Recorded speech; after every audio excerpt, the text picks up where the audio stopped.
There you go. You are live on the Facebook, the Twitter, the tweeters, Twitch. the YouTubes, the Twitches, and the Drunkards United group. The face melt, the tweet bulb, whatever the fuck you want. We are not on Tumblr. So Are we don't on get Meta? excited. The switch witch. Are we on Meta? I mean, it's all meta. It's so. Are there? Every joke is meta. Yep. They're quite meta. Okay, You're a special boy, Sammy. You're a special, special boy. I am. Oh, good. We lost people. Good job, please. guys. Excellent. We've already lost people. All right. Well, bye, everybody. You know what? Let's go ahead and get this show started. And people will come and they'll enjoy and they'll visit for a little while and we'll do what we do. Do you have any punch? No. Do you have any pie? No. More people would have come if you had punch or pie. Precisely right. You're precisely right. Is that a bit I'm not getting? Yeah. All right. You've never seen the South Park movie? I thought sure I have. I don't know. It's all in there somewhere, but I can't recall it like you do. Just remember, you're a constant disappointment to me, Graham. A constant disappointment. You ready? Yep. Oh, there's that one cough. Here we go.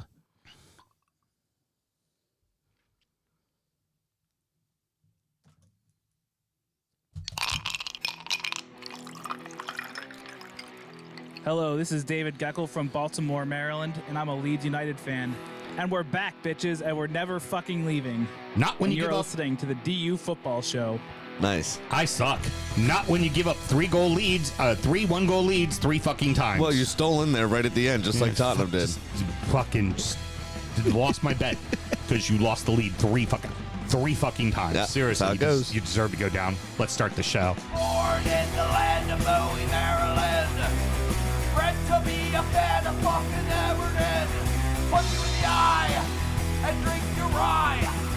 Sam Houston. Sam Houston? Arsenal fans have another Sam. Right day, the fucking Gooner Graham. Stump of a lord. Look straight in shorts. Sam Graham, hey. Sam Graham. Fucking United!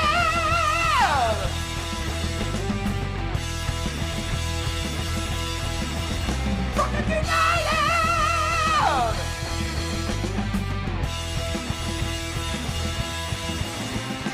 Gonna be experiencing the old Chicago handshake tonight. Hello and welcome to the DU Football Show, a completely biased recap of the English Premier League as told by 2 common American schmucks.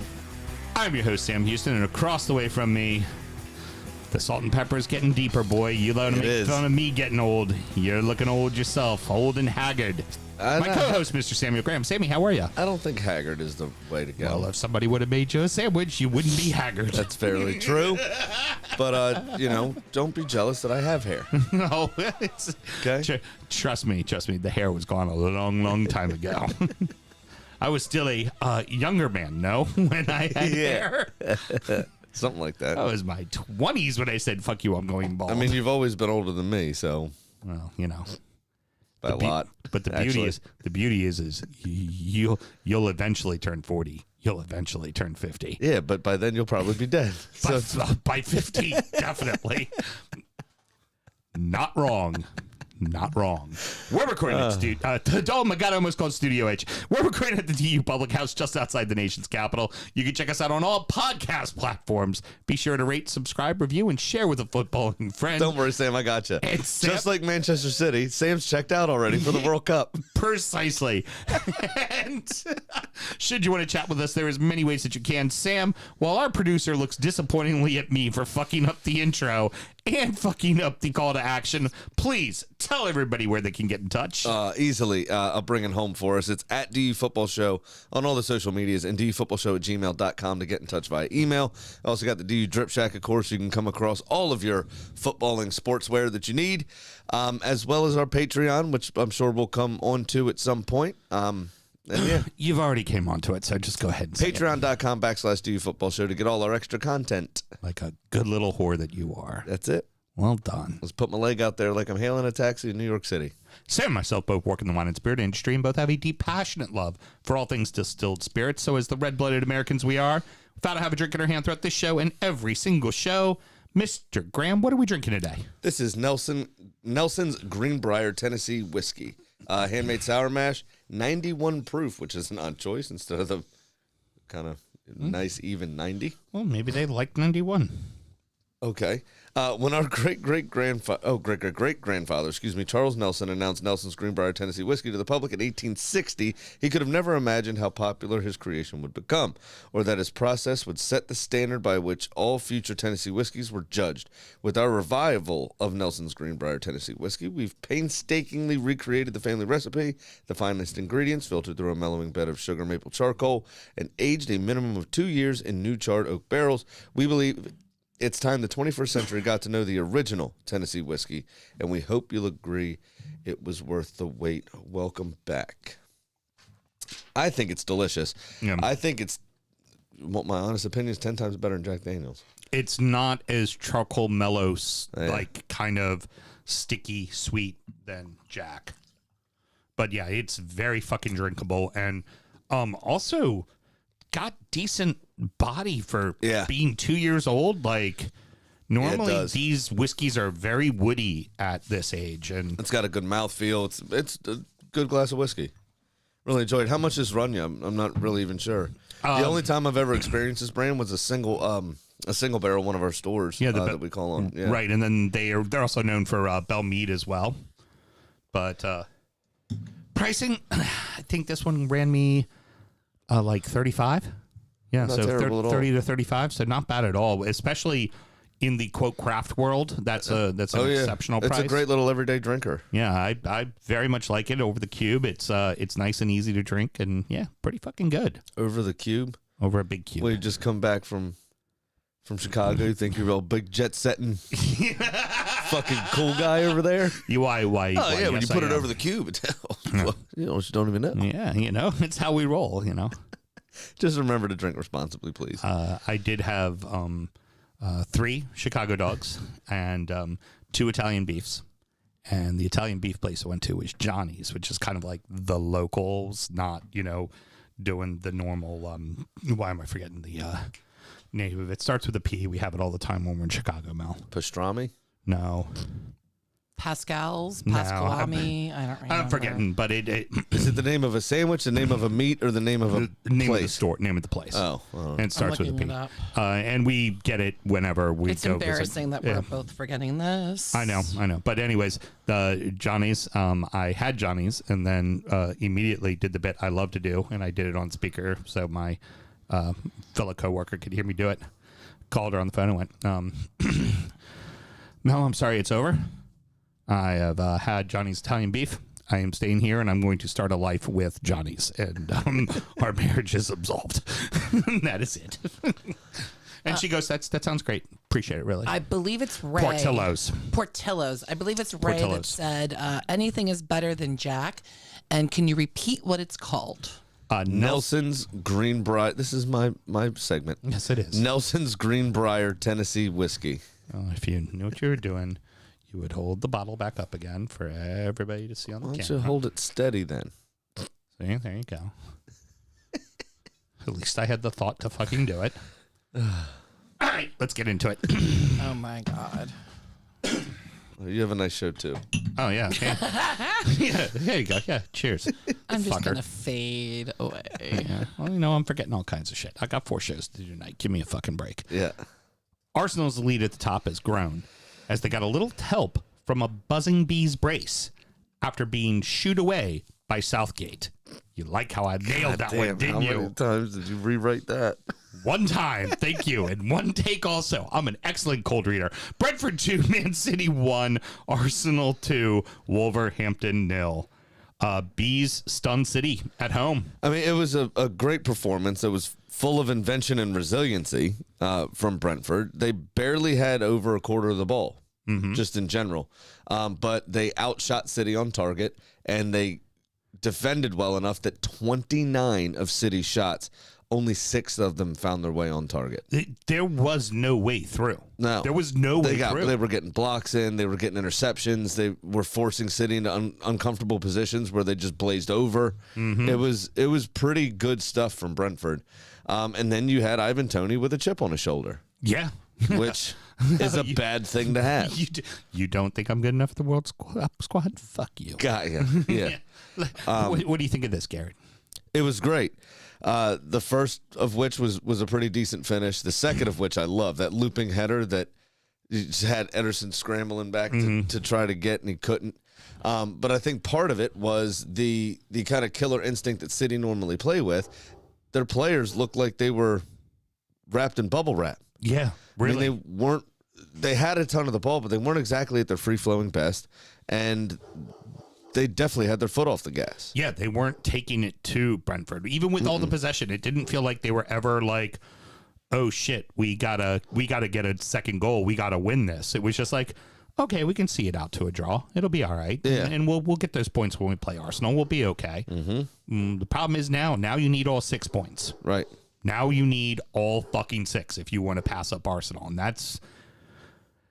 Could it happen? Sure, but that doesn't mean there's not another one of these in your fucking pocket too now. Well, exactly. But I mean, they still have to play Liverpool a second time, which can go either way. Yep.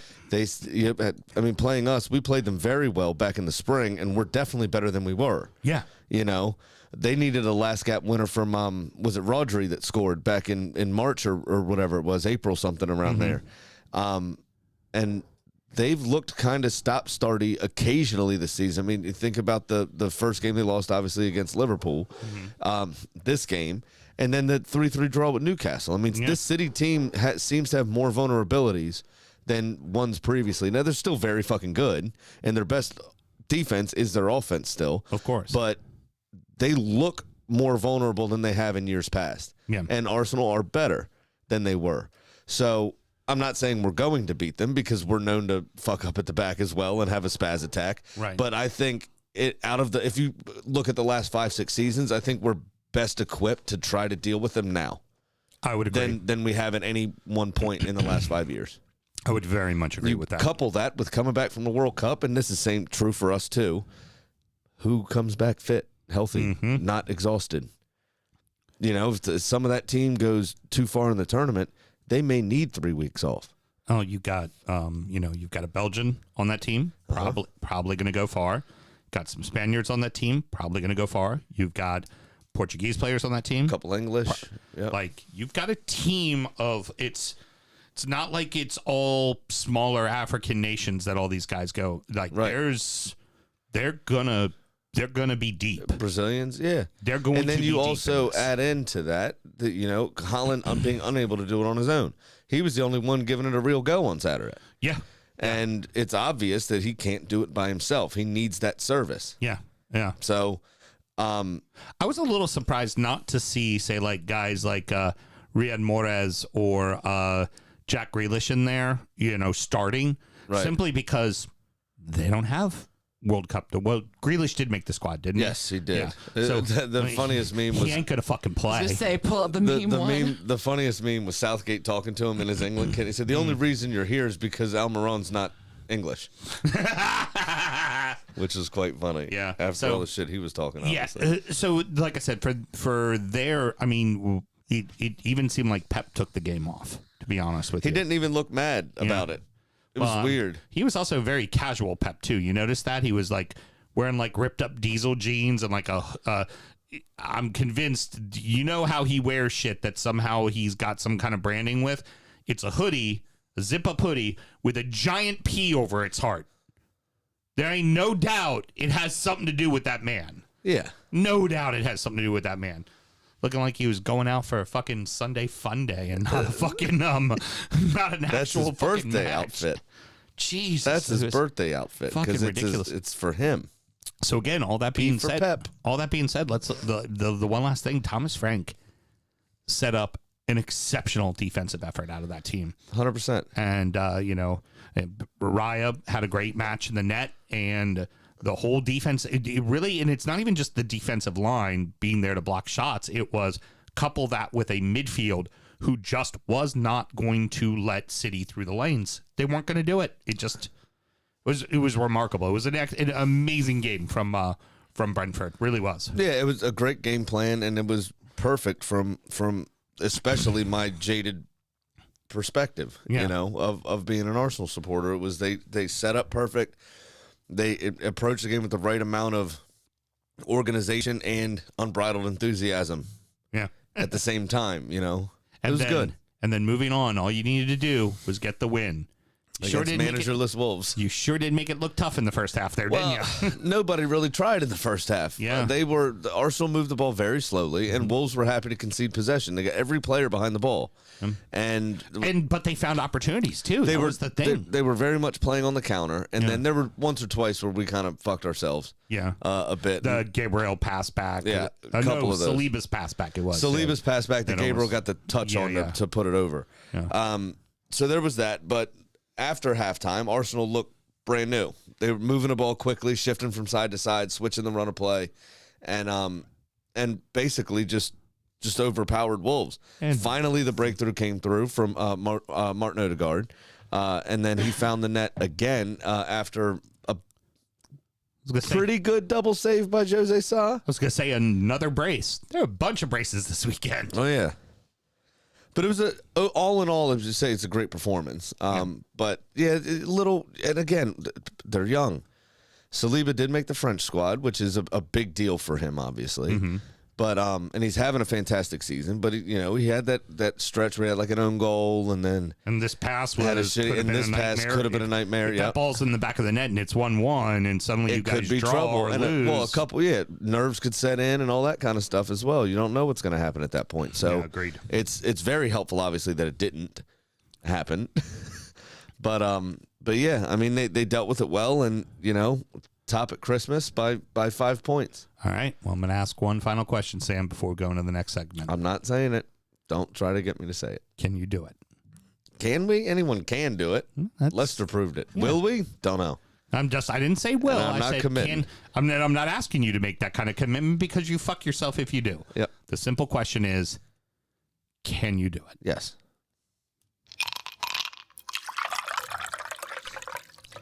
Champions League is starting to take shape, and there were some huge results in the manner it did take shape. Newcastle 1, Chelsea 0, Tottenham 4, Leeds 3, Manchester United 2, Fulham 1.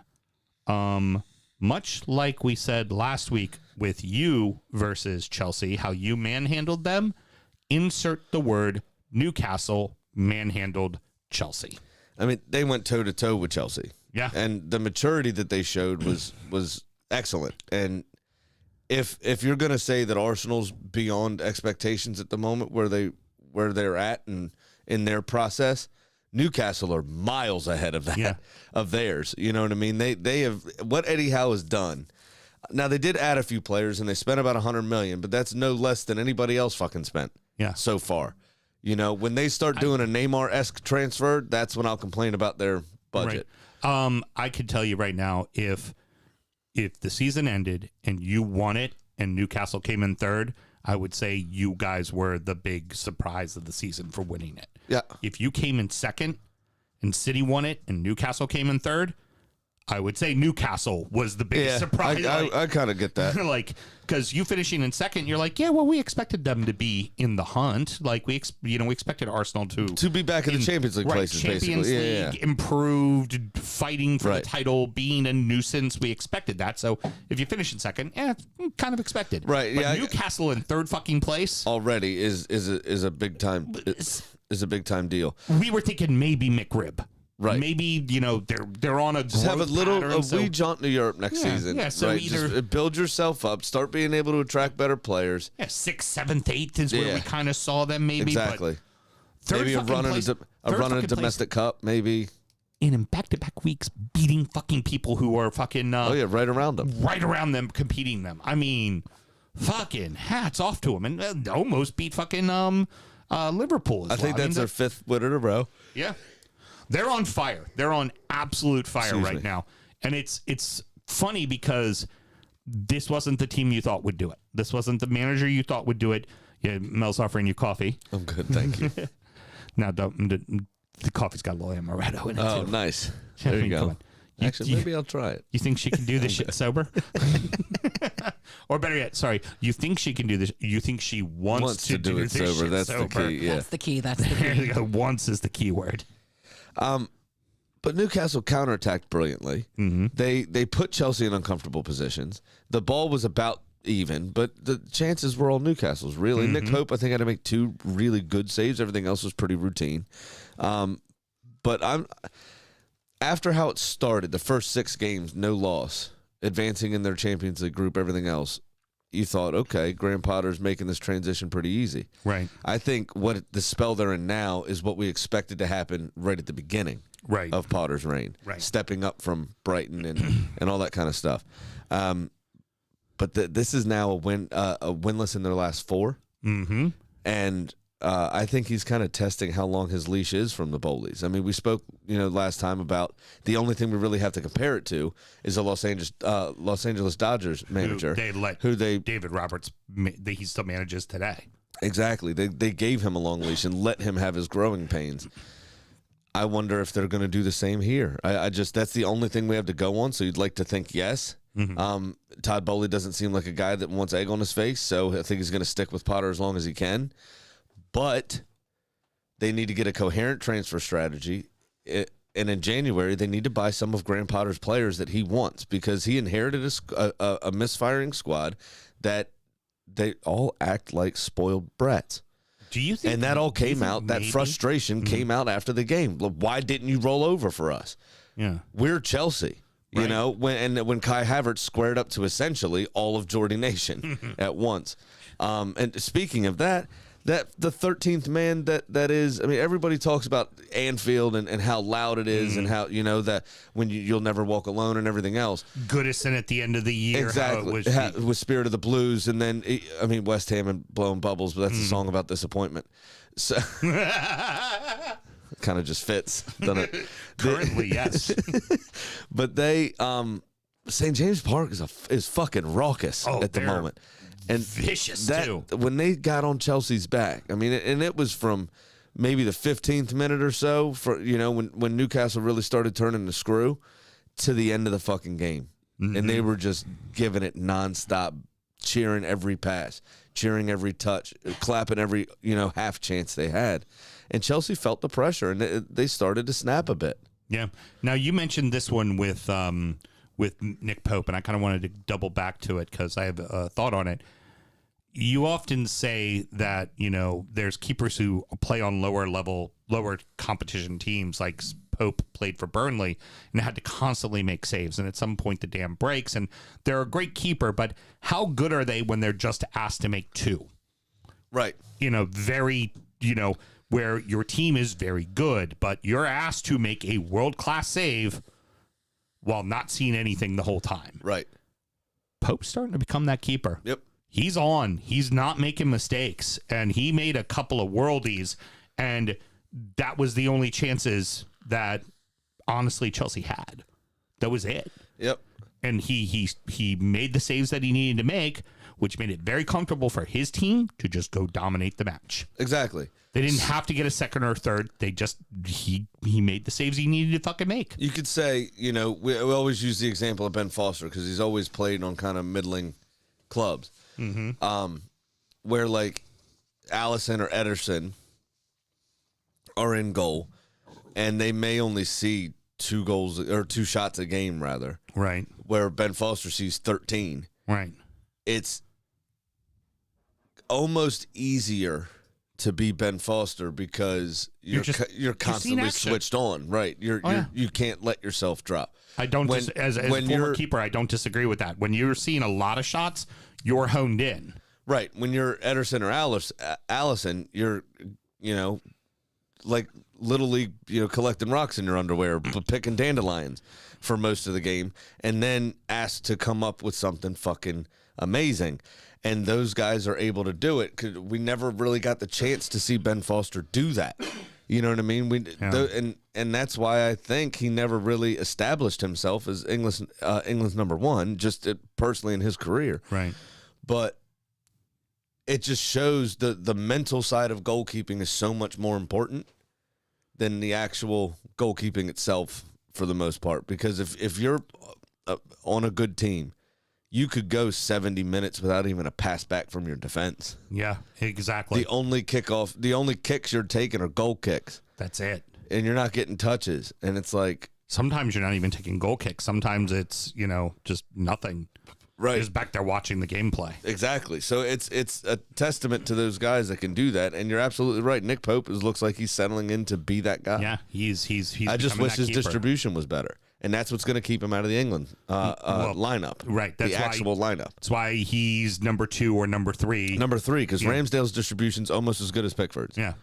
And Pickford's distribution is why he's number 1. It's why he's number 1, exactly. Absolutely why he's number 1. Right. That and other than, obviously, we'll get to this week where he definitely made a major gaffe. He's been pretty fucking rock steady as well and has done a decent job of, since the end of last year and certainly the start of this year, of proving why he's number 1. I heard a couple guys say, like, yep, good. I'm glad he did that. Get it out of your system. Just get it out of your system. Don't do that at the World Cup. Get it out now. How very English of them. Leeds blow the lead 3 times. Yep. As the roller coaster that is Jesse Marsh's Leeds fucking continues. And now he's painting himself a lot like an American Antonio Conte. Mm-hmm. He's a very intense man, but he likes the limelight a bit more than Conte does. Mm-hmm. But he's dramatic as fuck. Have you noticed that? Oh yeah. I believe the quote was in the post match. This result makes me wanna. It feels like my heart got ripped out of my chest. Right. It's like, okay, it's one game. Yeah, it's against somebody that's better than you. It's one game in the Prem. This should mean nothing. But great start for Leeds. Crescencio Somerville's starting again, scoring again. It's 4-4 for him, which is awesome. Somehow Tottenham equalized. I think it should have been a foul on Meslier, though. What do you think? I tend to agree, yeah. Yeah, I would agree with that. Kane did have a good finish. I mean, he had to sort his feet out well. The touch had to be perfect, and it was a good finish. Mm-hmm. But I definitely think Meslier got taken out of the play and obstructed from getting to the ball. Ben Davies equalized again. Oh, sorry, Rodrigo scored then, but then Ben Davies equalized again for Spurs. A vicious fucking strike. Not sure how Meslier didn't hold on to it, though. Yeah. I mean, it hit him in the hands. He's prone to it. Unless it took a deflection all the way through. Yeah. I didn't really notice that, though. No, I didn't notice it either. He's prone to making mistakes, though. He's a very talented. That's why he's not in the French squad. Yeah, he's a very talented young keeper that is prone to making some big games. You know who's in the French squad ahead of him? Who? Areola, the backup at West Ham. Oh, at West Ham, that's right, and, Alphonse Areola. And Meslier is not even in the squad. And I think that's kind of hard done. I also do wonder how much longer Fabianski has at West Ham with Areola right behind him. The way that they're kind of conceding goals, even though it's not necessarily on him because he's playing pretty well. He's the only reason they're staying in games, in my opinion. And Smokey's rant the other day is bullshit. Okay, but Fabianski's a good goalkeeper. I do not disagree, and trust me, my fantasy team, considering I don't have a fucking backup, I would very much like him to stay in the net, or then I'll have to be making a trade for a shitty keeper and give up something good for it. But anywho, that he did miss out on the Poland squad, though. He did. Now, yep. But old Walt made it. Old Walt. Old Steady Eddie. Gonna be smoking a cigarette back between the pipes. It's gonna be fucking brilliant. Packing it back in there. That's for next week's show. That's next week's show. Spurs are getting healthy. They're getting healthy. They're still within striking distance of third place and in a pretty comfortable scenario. They've got time to fuck it up. Don't worry about it. Yeah, they do. But it's let's face it. Over the past couple of weeks, we were like, okay, no Kolashevsky. Now no Richarlison. Oh shit! Now no Son. Like what the fuck? Like this? There's a very formidable front three where you had interchangeable parts, and you were like, shit, they're down to one guy. Like, yeah. What the fuck are they going to do? Kulusevski's come back, and he's actually looked good. And this game was the one where he was able to really stretch his legs. He did get an assist in this game. Bentancur finished out the revival of Tottenham in this game, and he's added goals all of a sudden. I know. Like, where the fuck they come from? Excuse me. He's just been a very technically gifted, steady midfielder, kind of like Thiago is for Liverpool. Just very technically gifted, plays pretty simply, doesn't try anything too audacious, but you know you're going to keep possession, and occasionally he'll make somebody look stupid. Right. Good foot skill, good touch, just excellent, steady central midfielder. Which honestly, all of a sudden, it's what you kind of need at times out of your midfielder. For sure. You need a couple of guys. You need a hard as nails defensive guy. You need a steady Eddie, and then you need one fancy guy. A flash guy, yeah. Right. But he's added in the last 4 or 5 games, he scored 3. Mm-hmm. I mean, he's been coming on, and all 3 of those have been winners. Yeah, it's interesting because they've had Hoiberg had a little run of goals, and now he's had a little run of goals. They're sharing them around since the front 3's been so disjointed. Yeah, and Harry Kane can't do it all himself. They came through this, and you know what? Fine, good game. It's fun to watch for the neutral. They'll do well to get Christian Romero back from injury. Hopefully, he was included in Argentina's squad, so it obviously looks good. Yeah. They think he's going to be fit for the World Cup. Can he stay fit? Is he forcing himself back early? Is Just all that because kind of it's the stuff? World Cup. Exactly. It's Lionel Messi's last World Cup as well. Yeah. So to be in that Argentina squad, to see him off for international retirement would be a great honor for a lot of those players, I would imagine. Yeah. And you hope that he's not forcing himself back early to go and then ruining the rest of the season with Tottenham. Agreed. Because that is a potential, some of these players, Yep. Agreed. So they just don't want to miss out on it. Can I say the following? Manchester United and Fulham was a boring fucking match. Yes, it was. Oh, my God. It was a boring fucking match. Yes, Mel? Well, then why is it in this segment and Villa's at the end? Never mind. I'll talk about it then. You know why it's in this segment? Because Manchester United is flirting with Champions League spots, and Villa fucking isn't!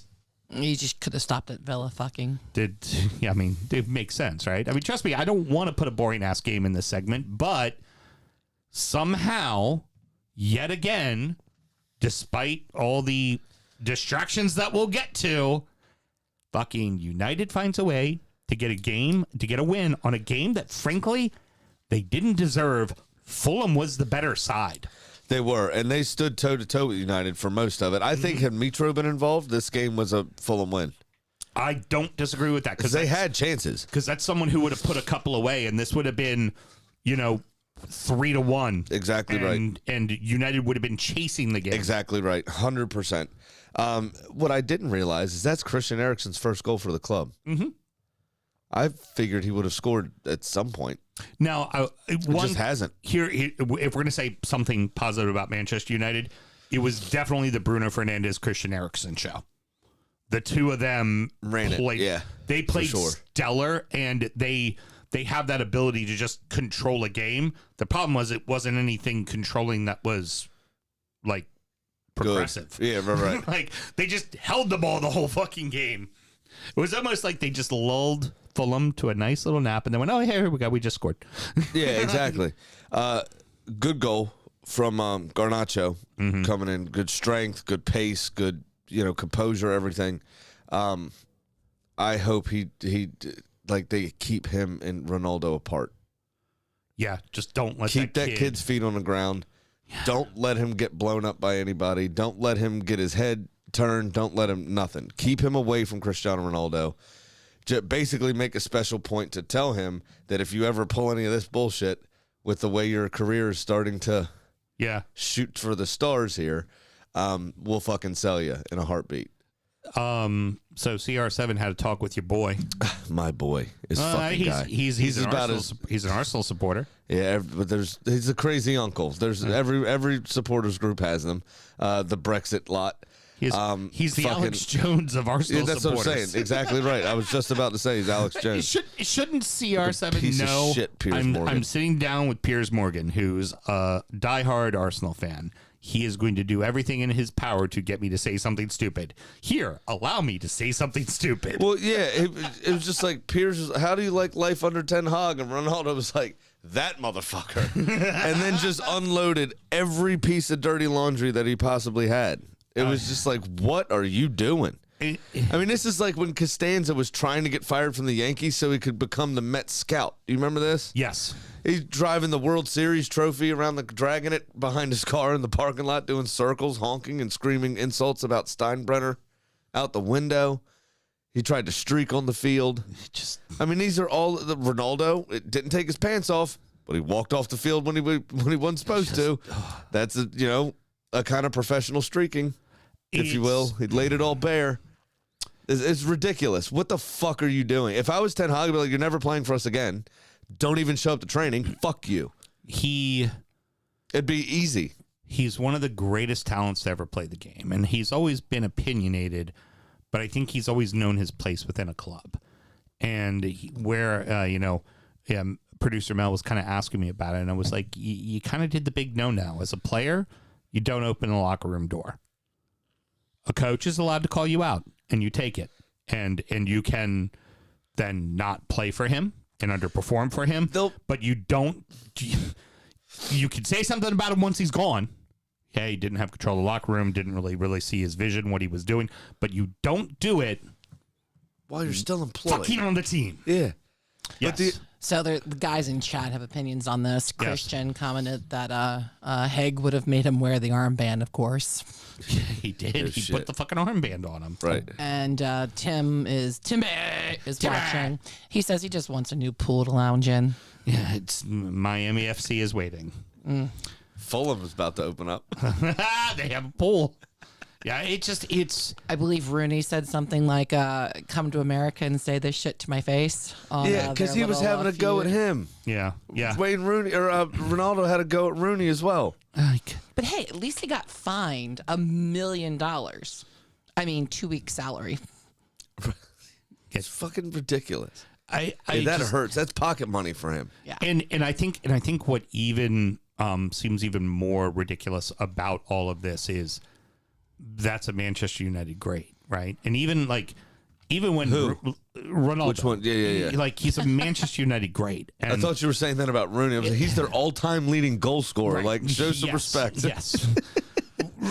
Well, and Rooney wouldn't say bullshit like that. In fact, the only thing Rooney said is that he pissed off DC United by in an interview going, yeah, honestly, if Everton or Manchester United come calling, it is where I want to coach.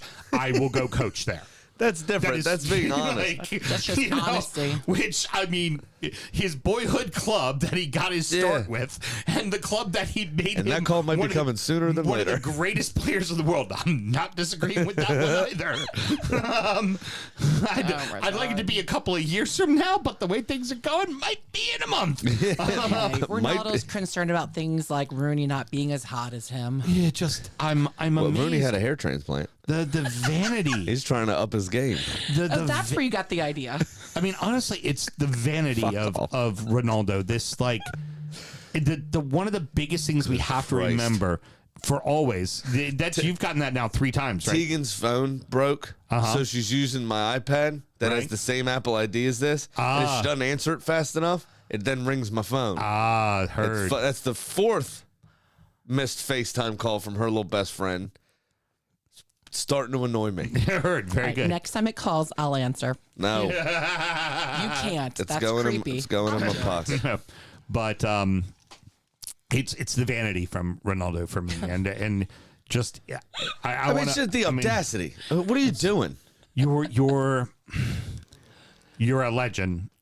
You don't need to say that kind of shit. You just don't need to, especially about a club that helped make that gave you a fucking start, that like made proper you the start. Superstar you are. Yeah. Like just shut the it's fuck cringe up. on so many levels. And there's ways to go out, and he's learning the way not to go out. Yes. Timmy says that Man U should hire Rooney now just to show CR7 who's in charge. You know what they should do is give Ronaldo a raise, sign him to a year extension, and then hire Rooney. Oh, now my he's God. fucking stuck. Or they could really fuck him over. Sell him to DC United. Sorry, hit the wrong button.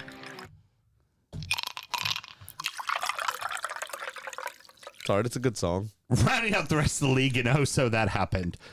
Liverpool 3, Southampton 1, Nottingham Forest 1, Crystal Palace 0, Leicester City 2, West Ham 0, Bournemouth 3, Everton 0, Aston Villa 2, Brighton 1. Nunez with the brace, Reds in 6th place, and welcome to the EPL 1, Mr. Nathan Jones. Yeah, so Liverpool did stutter in this game a couple of times, and I thought actually this was one of the better performances from Southampton we've seen all season. Now, Liverpool are better than them, and this is going to happen. Right. You can't stop that from happening. Exactly. But I thought Bazunu was great. in goal again. Made a string of very fine saves because He really honestly, it could have been 9. Yeah. He made a string, and I'm not even saying that to piss Kenny off. I'm being Kenny, serious. I'm being dead serious. It could have been a lot worse than it was, and Bazunu did well. Now, that being said... Hey, Kenny would have been happy with a 9-1 because it wouldn't have been 9-0. Correct. That being said, it should have been 3-3. Had Bazunu kept doing what he was doing, right? Everything else played out the same. Allison made 2 world-class saves. Mm-hmm. Sans beard. Yeah, I noticed that. What's that about? I don't know. I felt like I was watching somebody new. It feels weird. I didn't know who it was. I don't like it. And you ever seen those videos where... I mean, he's a Red. I don't like anything that he does. But, yeah, I wasn't a fan of it. Yeah. I mean, you know those videos where, like a dad plays with their kids, and then they go to the bathroom, and then they come out, and their whole beard's gone, but it was, like, down to their chest, and that's the only way their kids ever seen them, and they normally cry? Yes. That's how I envisioned Rush dealing with it this weekend. HR? What the That's fuck? how I envisaged Russ deal. That's a hard 2 words to put together. Yeah, it was. Envisaged Russ dealing with that. It was just looking at the TV going, where is he? Where's Allison? Where's Allison? Where'd he go? And it also is a very funny thing to say that Allison shaved his beard off. Just a fun sentence. It is a fun sentence. Nunez with the brace, though, that's, it's good. That's, you need the talismanic striker that you bought to start producing, particularly the way that the season's going for you. I would say the following about Liverpool. Champions League is not out of the question. No, I think it's the not. title is very out of the question. That's far and away. Good done. But I think, like the year that they had a really bad year where they snuck in and ended up being 3rd place a couple seasons or 4th ago. or whatever it was. Yeah. Right, no, they even finished in 2nd. Everybody else fucked off and they finished in 2nd. But they weren't very good. Like, they had a shit year. And they figured out a way to fucking come back and still make Champions League. So for them, honestly, make Champions League and you're fine. That's really, it was a bad season. You're making some transition. You moved on from Mane. Like, there's things you need to improve the midfield a little bit. You'll go get some better midfielders to come play for you. Or, we need to probably start to bed in these younger central defenders and get them bedded in. So, this was a transition year. That's fine. Especially if you make Champions League, it doesn't fucking matter. Did you notice, too, the timing of some of the goals? Because whenever there's this many on at the same time, I'm watching one game, and then I always check scores and what players. Likewise. At this point, right, when Firmino opened the scoring, it was, I think, Firmino. I'm pretty sure Ivan Toney had put his first in.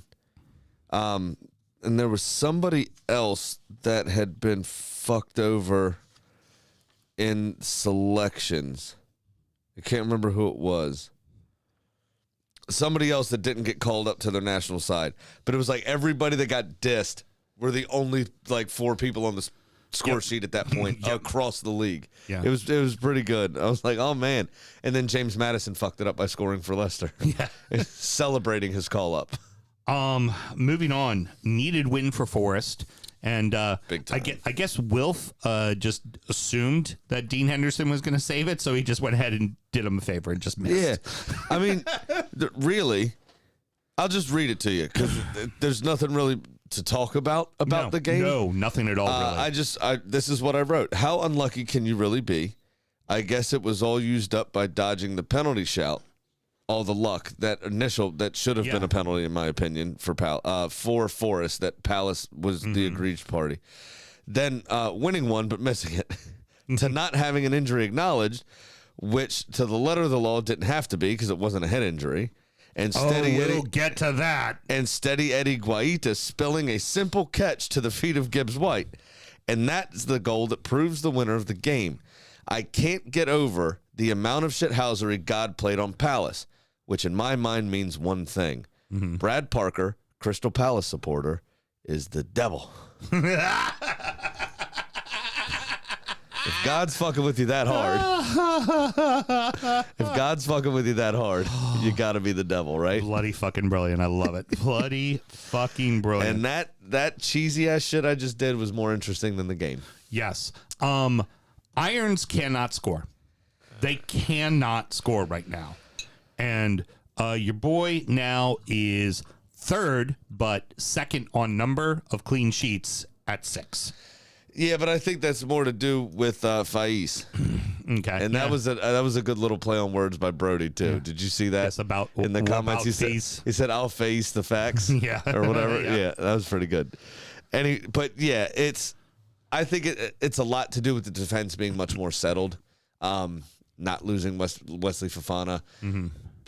I mean, essentially you go from knowing exactly what was happening at the back to your entire plan being fucked off because Kasper Schmeichel left on deadline day. Right. And on deadline day, you brought in your new replacement who had to get bedded in. Right. And for central defense, I meant. Which is all well and good. Yeah. But they were all, losing Fofana 3 days prior to that or whatever it was. There was a lot of business done in that last week of the transfer window that fucked Leicester hard. I still don't think Danny Ward's a good goalkeeper. Mm-hmm. But I think now that the defense is a bit more organized and they're limiting how many shots he sees, you're seeing the best that he can possibly produce now. Here's hoping he's a really shitty keeper next Monday. Well, when they see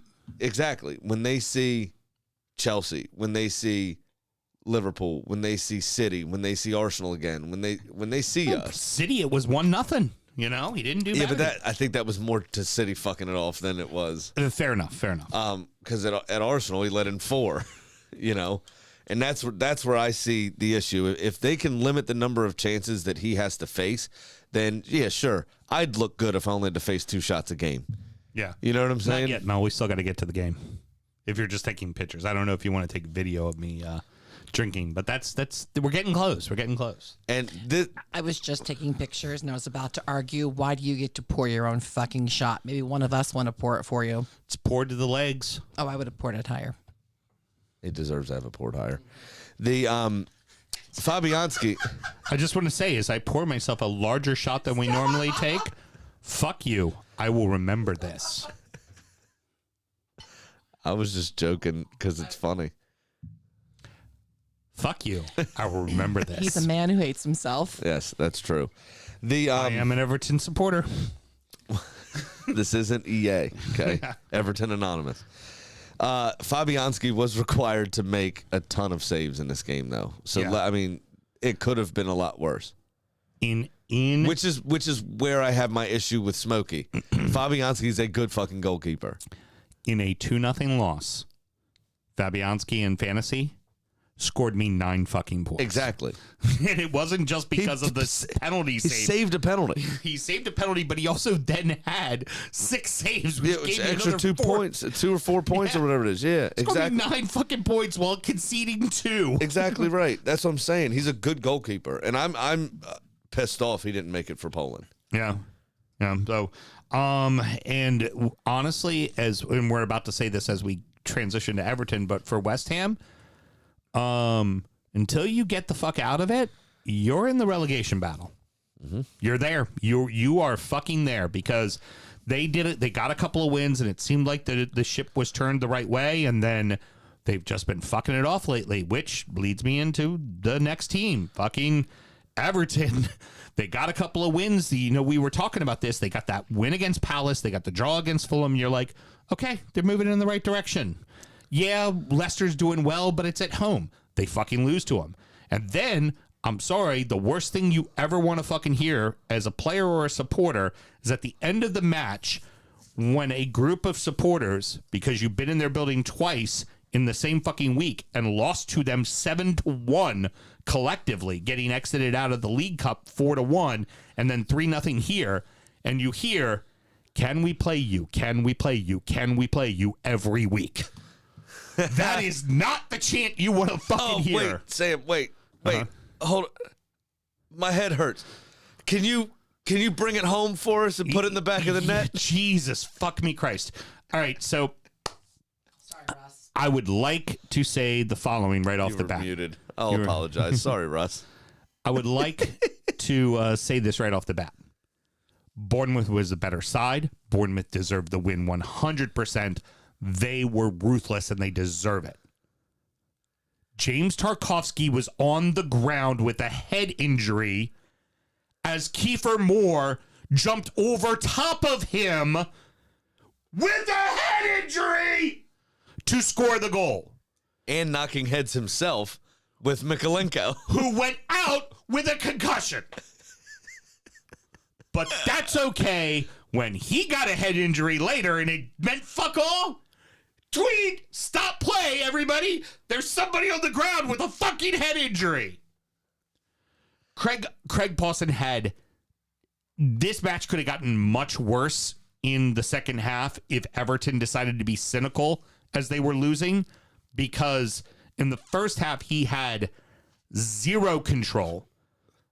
I would like to then now beckon back to Alon's red card against Newcastle last year, because every time I see spikes going into an ankle, I keep reminding myself they went to great painstakingly tasks to give Alon a red card in that moment when it was probably an orange, a severe yellow, but they made it a red. And in this game, right fucking spikes up right into the fucking side of the leg. That's a yellow. That's a yellow. That's about what it's worth. And Everton does us no favors. Here's a match. Like the ref's not going your way. You would think in the second half you'd come out fired up. Onana, right off the bat, had a run right at goal and put off a shot. And then no, one more shot on goal the rest of the game. 3 shots on goal. Like, they're just they seem to be playing in slow motion. And great, the defense is quote unquote really good, or the keeping is really good. You can't keep this shit up. Now, last week I told you there were 4 or 5 teams better than us. One of those teams I thought was Bournemouth, and Bournemouth is better than us. So now I still feel confident there are 3 teams worse than us. I do. And the 3 teams below us, I think we're better than all of them. But we need to fix this shit in a fucking hurry. Then it's the manager at that point. Need to fix this shit in a But that's the fucking thing. hurry. Then it's the manager at that point. If you honestly feel like you're better than them, then it's the system, right? But is it time for us to change a manager? Yeah, you got a month. You got a month to work with the team before you have to kick off again. And This is where I worry for Lampard. This is what Bournemouth's been waiting for. It's why they're giving Gary O'Neill a job. But they've been waiting for this time frame to talk to people. Julian Lopetegui taking over at Wolves starting today, Monday. But Sam, also in the case of Everton, it's been 1 week since you looked at me. Exactly. It's been, but it has now been pretty much every 7 months. Like, at some point we got to stick with somebody. At some point we got to figure it the fuck out. And it seems like at moments it works. And I don't think the team isn't playing for Frank. I'm not sure he's the reason why they're not performing. I honestly think really for Everton, they've got to get an impact player in because you can't keep relying on Damari Gray. You just can't. Or Iwobi. Yeah. Iwobi's not doing bad though. Well, no, I know. What I'm saying is they don't produce enough end product to be who you rely on. Right. So you need somebody to be that guy. Yeah. But what Martin Odegaard, right, has done was realize the potential that Real Madrid saw when he was 15. You know what I'm saying? He's finally showing that now at 24 or whatever he is. Right. Or 26 or however old he is. You need somebody that can come in and be a talisman. So there we go, everybody. Nice, big, fat fucking shot. Normally, it's there just below the seahorse's legs. Right there's where we normally do it. And, Seahorse doesn't have legs. Well, seahorse's tail. And do you remember that video, Mel? Because I was just in Chicago, I went ahead and brought back some old style. So little Chicago handshake here. Because a Chicago handshake is exactly what my club fucking deserves. Cheers. Mel, you know what it tastes like? Chicken to China, the Chinese chicken. I was wearing his sweatshirt earlier and to go put the chickens to bed, and it was his Everton one. And he was like, "Oh, I got to get a picture of you in the Everton sweatshirt." And I was like, "Well, I need to take it off. It smells." And he goes, "It's clean." I go, "No, baby. It just permanently smells like Malort." This season, yeah. This season and last season, for sure. You've drank a lot of Malort the last year and a half. I'm done taking pictures of him doing Malort. It's every week. Also, we start recycling some of those. 2 members of our team have not done Malort before when I was out in Chicago, so of course I did it with them. The first one was great. My buddy Mark, who's down in Florida, he decided to videotape himself doing it, and he does the shot. And unfortunately, you really can't hear the audio, but he's doing the shot looking at the camera, and it's me looking right at him. And he goes grabbing for his single malt and soda, right? Scotch and soda, Westward and soda. Start drinking that, and I'm sitting there going, it's not going to help. Nope. It's not going to help. No, it's actually going to make things worse. I can't think of something worse to chase Malort with than Scotch and soda. Right. Well, single malt and soda. Doesn't matter. Right. But and then he puts that down. He doesn't grab a cup. He grabs the carafe of water. And I'm just like That's nope. just gonna aerate it. I was like, not helping. And I was like, you got to fight through that shit. Got to accept it. You just got to deal with it. Accept what you're doing right now. Accept it, right? And then my friend Jess, who's Boston and Connecticut and up there, she had it, and she very straight-faced about it. And she's like, okay. Because her and I joke about it all the time. We've tried all the shitty liquors because morbid curiosity. And she does it, and then after a while, she's just like, my God, that tastes like shit. It's like one of those hot sauce delayed reactions. Oh, that's not so bad. Fuck. Well, no, it wasn't even, but he wasn't even like our friends who have had Get me a teat. where they have a shot and they're like, oh, it's not that bad. And you're like, wait. And they're like, oh my God. She just like kind of looked at me and she was like, my God, that tastes like shit. I'm like, yeah, it does, doesn't it? Brilliant. Oh man, you know what we need to do? We need to figure out a way to sneak some Malort into Thursday. Yeah, we do. Maybe just have it in the car. All right, flask. What's Thursday? The World Cup trivia. Oh, that's right. Maybe just bring a bottle and put it in the trunk. Walk people out during intermission. Chippy fucking match with Villa at Brighton. Now, it's funny, Mel, I just want to tell you the following. What you saw there at the end that you found entertaining, that's Emery ball right there at its finest. The last 20 minutes of that match, that's what Emery does. I mean, I enjoyed it. Fucking boring. It was not. Yes, it is. The match wasn't Oh my boring. goodness. It was chippy as fuck. It was. I mean, Brighton were on the front foot early on and stole a goal like that fucking seagull from the video. That was ridiculous. And then Villa came roaring back. I mean, it was. Mel, what'd you see? I mean, it was just a good performance. Joy. I saw Mings enjoying his shithousery. I saw Emmy going right up to stall the game by marching up and getting in players' faces. I saw them enjoying playing with one another. I saw Danny Ings enjoying his teammates. I saw a Villa team that was having fun and we're finally playing as a unit and not disjointed. And yeah, they were kicking it back with 7 fouls, which 7 yellow cards. I mean, 7 yellow cards. Maybe that's a lot. Yeah, the club should be fined for that. Hey, Mel. I think they get fined at 5. What was it you said about the match that was so important in the house that you had, specifically that fucked with Brighton? Oh, Get my way downtown, walking fast. I'm a seagull. Go Villain fuck fucked yourself. me. For a little extra luck, because after that first match, I was pouring my coffee, and the first goal happened in 80 seconds. No, less than a minute. She means amaretto. Yeah. Well, yeah, ran it with a splash of coffee. And I went to the bedroom, and I pulled up my mother's Christmas present, and I laid it on the couch for some extra luck. Her Crystal Palace jersey. We got her this Nice. year's kit. Awesome. So I figured having a Crystal Palace jersey watching the game with me would be a little help. Thus proving Brad Parker, Satan. Sure money.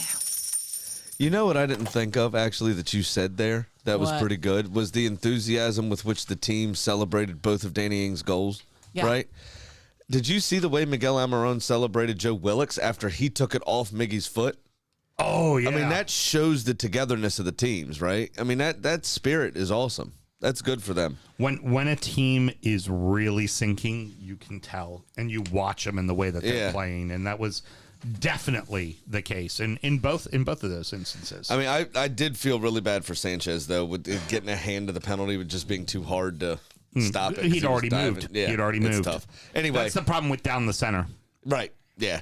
Anyway, this is the segment which we make bets to better inform you for your bets, and because we're really fucking good at it, actually, if you didn't know. So I lost, and I'm down $1,400 now going into the World Cup break. But that's all good because my Cup of Losers, the Dort Spy Wrecked sponsored Cup of Losers, says this: don't bloody well care, because we are top of the leagues, and we are top of the league at Christmas with a 5-point motherfucking cushion. Was it only City that fucked your bet? Yeah. No, I don't know. I stopped paying attention and cared because the bet was lost. It would have been fantastic if it was that the only one that screwed the parlay. Oh, as I feed the I don't Cup of think Losers, it was. I think I had another screw up in there too. 3 fucking times Leeds. Fuck you. Oh, It's and still brilliant. Leeds gave it away 3 times, and I'm now down $668. Big Sam's Lock of the Week. Graham 15.384615% of the time. It works 100% of the time. There you go. Very good. Now, I think our boy's here. He is. Let's bring him in.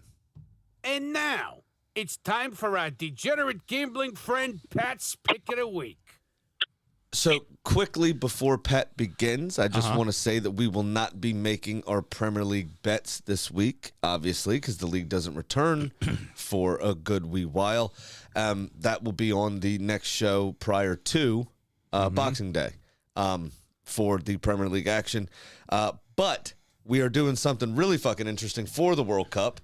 And Pat basically sent it to us in a fit of losing, and the email was very incoherent and couldn't understand. So he came on to explain it to us. Very Pat, good. what are we doing for the World Cup? We are doing a football pool. We have, Hey. yeah. I mean, and with listeners too. So it's it could get up to a pretty good amount. Right now, last look, it was like 16 people. So at $20 a pop. So that's pretty good. Very Yep, nice. not too Very shabby. nice. Yeah, Yeah, and so- there's one so far that's double entry. Which more. If you want to put in an extra $20 or $40 for more entries, go for it. Oh, trust me, I'm already second guessing what I put in already, and I definitely want to do a wackadoodle one because and we'll talk about it next week. I need to do one where I don't have France advancing because the winner of the World Cup never advances out of the group stages the next year. Plus some of their injuries. Yeah, like something very. I keep looking at it going, Australia, no, they're not going to be the one, and I think it's Morocco in that group too. I'm like, no, like it's. Yeah, we're going to have to Denmark lock down. could win that group. But yeah, Denmark could win that group. They could definitely beat France, but yeah, I'm definitely going to do a second pool. That's going to I happen. think I'm going to put in $20 and have my niece Abby, the 4-year-old, pick the teams for me. Love it. Nice. There you go. We're going to have to lock down these secondary pools, though, or Okay. they have to pay $20 more. Oh yeah, no, you pay 20 Which- more. Yeah. I didn't know you could put in multiple pools to start with, so that wasn't something that I shared as a rule. Okay. So people are about to be mad at me. All right. Well, then, Pat, figure out if anybody's done. Whoever's done the double pool, they I got to reach out to them, and Yeah, they you either gotta need pay to another- delete it. Yeah. Every entry's got to be $20.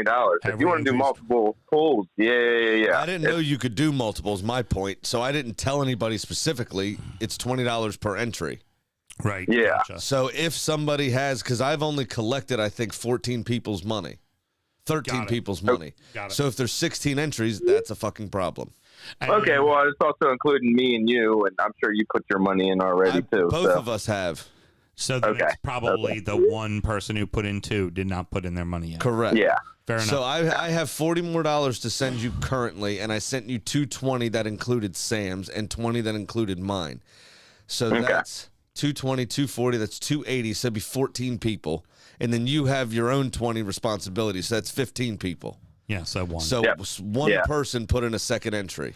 Excellent. Also, All right, get also the every- baseball bat. Let's fucking go get it. All right. Well, also, first, how are the football red commander skins team doing? Surprisingly, I mean, it started off like a typical Monday night fashion where they went 3 and out. They roughed the punter and they got the ball back, and then immediately fumbled the ball, and Philly scored. Had goal line. But then their next drive, they took like 7.5 minutes off the clock and went down and scored. Now Philly just scored again to make it 14-7, but surprisingly they're keeping up. It's not like 21-0 like normal Monday Night Football, and you're already going to bed. Normal Monday Night Football for this team is like we're already down 35-0 at halftime. So very good. All right. Yeah. The second thing that I have for you is. For next week's show, I believe you've already sent us. We're going to go ahead and bet the World Cup, right, bud? Yeah. We're making bets during the World Cup. Hell yeah! Why the hell not? Why wouldn't we do that? I love it. And, so this is a great time for a programming note. We are going to bring you a World Cup show every week. Yep, we're gonna hop on and cover the cup. That's it. So next Monday is going to be the kind of preview show. We're going to go through some squads, some notable players. Really, what we're doing is, because we are a Premier League specific show, we're going to follow Premier League based players for the most part. Yep. And then, of course, there'll be some USA chat. There'll be some England team chat. And then notable players that like Sadio Mane, for instance, and a few others that are recent Premier League departures that we all still know and love. Yeah, we'll keep an eye on them, especially Sam. So we're going to do that kind of stuff. That's going to be the focus of those shows. We are going to put, Pat, by the way, didn't know if Sam told you or not, a shot of Malort on the line for our betting during the World Cup. So there will be just one shot, unlike the main season, which is a 4-banger at the end of the season for being so bad. But during the World Cup, we are going to bet once a week, and a shot of Malort to the person that finishes the most down. Oh, and Kitty is down for the World Cup, by the way. She's going to definitely bet on it. And the final thought before we let Pat go here is if you want to be part of the pool, you need to be part of the Drunker United FC closed group. If not, that's the only way to it. I did pin the World Cup stuff at the top, so look for the group. It's called Drunkard United, and you can get a link off of our Facebook page and in our bio. Yep. Except for she got the let's get that money up. That's right. It's Christmas. I need to buy some presents for my kids. Come on. That's arrogant. He needs to buy presents for his kids because he's only lost all the Christmas present money in his life. There's nothing sadder than Pat's son opening up a box full of IOUs. IOUs and busted bet slips. I was going to say I was going to say the picture of the present that I meant to buy for him, but I ordered it through Amazon. Damn, Amazon's taking forever. I mean, it should have been here already. I'm sorry, son. Took it off should have been here. It's all crinkled up because he thought it was a bet slip, and then he realized it was the picture. Oh, fuck. All right, man. So, yeah, if, again, Drunker United FC on Facebook, the closed group, ask to join it, get involved. Once all my Venmo information is on that post, that's the important bit. You got to send me money because I'm not chasing people down. Send me money before I send you the link. And we'll remind people too, because once we get out of the group stage, there's a repick once the teams that advance. Yep. Too.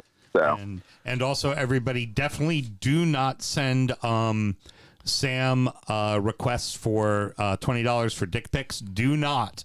Again, I repeat, send Sam Graham $20 for dick pics. Also, don't have it be for a Z job. Because if you can't afford it, big fella, or if you got to ask big fella, you can't afford it. I blew the line. You up. Like, 3 strikes, you're done. I am done. Wah, wah, wah. Are we? Is this it? Any more for any more? Done. That's the best. If I get whumped by Pat, yep, that's all. Right. Any more for any more? Oh, I'm good. Hey, Pat. Yeah.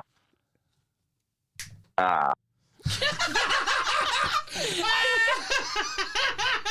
love it. I didn't even do it because I wasn't paying attention. Pat was already going, already resigned to it. You know what? Shit, that's funny. You know what's great about me being terrible? So we have a chicken that's better.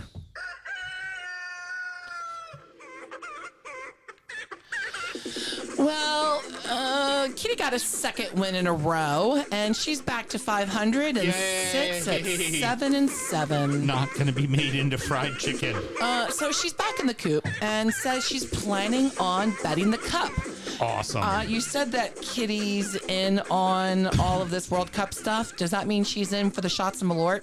Yeah, we already know she's going to do better than us, so it doesn't really Absolutely matter. true. I mean, I don't think Kitty is willing to do that, but you're welcome to ask her. I'm just glad Kitty doesn't have access to cash, or else she'd put herself into the World Cup pool and fucking win it. Oh, well, where do you think I got this $20 bill from? Oh, no. Oh, yeah, that's definitely from the chicken. She'll be making her own bets. But you know how she'll be making those bets? Very legally and very responsibly. Championship corner. Fuck, let me try that again. Try to get clever. Championship corner. I've fallen and I can't get up. Oh, no. Producer thought she was DJ Scribbles, was going to bring it down, cut out the music, push it back up, and hit the next sound. She thought she had that shit on lock. Instead, everybody just stopped dancing. You know, and the beauty is she's going to probably edit it out, but we're talking about it, so now everybody knows that she fucked up royally. I can edit all this out, too. She could. When I fuck up, she follows me right up with a fuck up. I love it. Hey, Graham, ready? Yeah. Championship corner. I've fallen and I can't get up. Oh, no. I've fallen and I still fuck up. Very well done, Mel. Now that's in the show. All right. So, can the only one that hasn't fucked up yet go? Sure. Go Since for this it. is my segment, thank you. Sunderland beat Birmingham on Friday. Hold on, I thought this was our show. Why are you calling it my segment? 2-1. Segment, not show. I didn't say show. It said segment.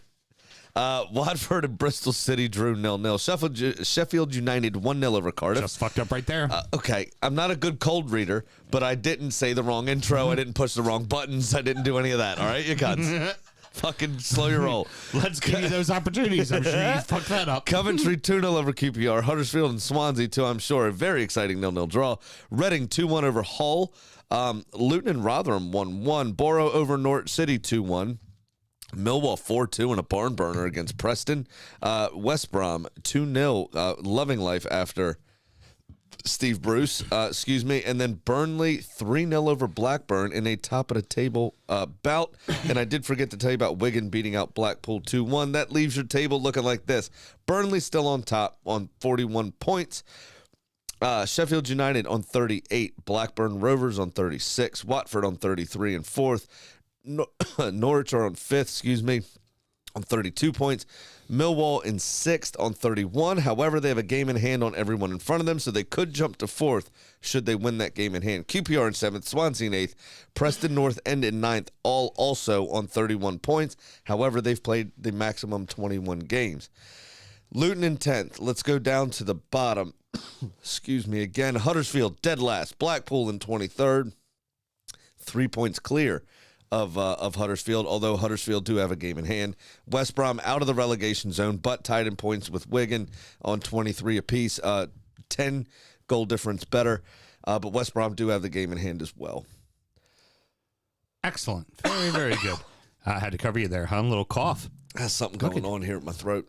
Look at you. All that. So, you know what's happening is that late September, early October season change. Yeah. I normally get all that drainage and I'd start coughing and doing a bunch of shit for about 3 weeks. Mm-hmm. Hasn't happened because we just had extended summer. Right. Until today. Now it's hit you. Yeah, and so now it's all hitting me at once, and I just can't clear my sinuses out. I got a ton of pressure in my ears, and my throat's annoyed. It's like what we like to call pulling a Houston is what you're doing there. The constant coughing throughout the show. Yeah, it's just a fucking pain in my ass. Well, that's going to wrap it up, boys and girls. Mr. Graham, any parting words? We already told you what we're doing for the World Cup because of the betting segment there, obviously. So make sure you tune in for that stuff. That'll be a joy. Our full World Cup show will be available on Monday morning instead of Tuesday, which is going to be good. So we'll only miss one game before you get to hear the rest of what we think. Right. Other than that, I think that's it. I think we'll, for this bit of action for the Premier League, obviously we'll have to see after Boxing Day. But I think it's going to be a fun month, and we're going to get some shit off our chest here in a little bit. Excellent. Very good. Right? Yes, we are. We're gonna talk a little bit about the Prem. Basically, the first 15 minutes or so, I'd say, of that World Cup preview show will be what would have been this D-back segment. Yeah, not wrong. He's not wrong. If you just want a little preview, check it out. Deep dives into the U.S. and England will probably be happening on Patreon. Does that make sense? Do we want to say that? Yeah. Well, I mean, throughout the World Cup, we'll do that, and couple interviews potentially.